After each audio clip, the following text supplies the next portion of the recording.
Welcome back to Living 757. Every March is Multiple Sclerosis Awareness Month, and our next guest is not only a fellow comic that I know very well, but he's also an MS advocate and recently was on SiriusXM to talk about how the disease attacks the central nervous system. Welcome to the show, Bob Feather. How you doing, my man? I'm great, man. Good to see you. Gotta shake your hand, man. It's been a minute since I've seen you. Has been a while. Yeah, so just to bring context to everyone, like when I met you, I had just started doing comedy in 1999, right? Mm-hmm. And you were already a veteran in the comedy business. Yep. So I gotta ask, like, when were you diagnosed with MS? I was diagnosed in 2004. 2004, and you never said anything. Kept it quiet. And that is difficult for comics because a lot of times we talk about what it is that we're going through and we try to turn that into laughter, right? Because it's laughing at our pain. Didn't want to talk about it on stage at the time, wasn't comfortable with it. Now it's different, but back then I kept things very quiet back in those days. Yeah, you know what, and you did such a good job of keeping it quiet and keeping it hidden from even your fellow comics. Can you talk a little bit about like how the disease affected you physically? It's affected me a lot of different ways. Since in the last couple of years, I've lost sight in one of my eyes, and really? one of my left side doesn't work the way it used to. But learn to adapt and overcome everything I can at this point. Okay, so Bob, now you still drive, right? Yeah, I wouldn't drive near me at night. So who would drive near you at night? You at least just keep that one eye open. So.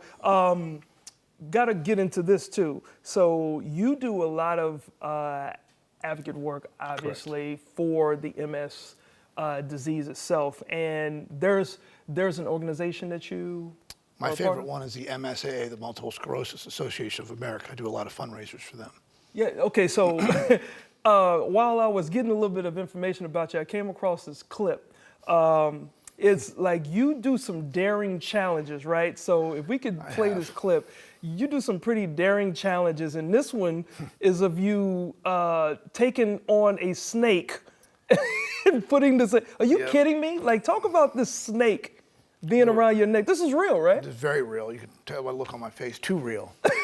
Very scared of snakes. But I put up a challenge on my Facebook page. If I could raise $1,000, that I would let my friend who has 4 of these things put them on me. If we raised $1,000, and for some reason we raised it like that, I had no problem raising the money. I should have put it at 10,000. I mean, yeah. If you put a snake like it didn't make you feel weird in any way. Oh, it made me feel very weird. But I was employing my acting skills that day. Your acting skills by staying extremely calm. Wow. So when it comes to the comedy, you haven't stopped. Well, actually, you did stop for over a decade, correct, comedy and acting, because you're also an actor. So talk about some of the cool projects that you got going on now, coming back into the entertainment world, I guess. Well, I just shot a movie in September called Karma. Nice. Just had a small piece in that with a friend of mine, and just getting back into things now, doing a lot of auditions and trying to get back out there. Yeah. Seem to be getting more auditions now that I'm getting older. I thought it would work against me, but I guess I'm aging well. So oh man, no, that's a I'll blessing.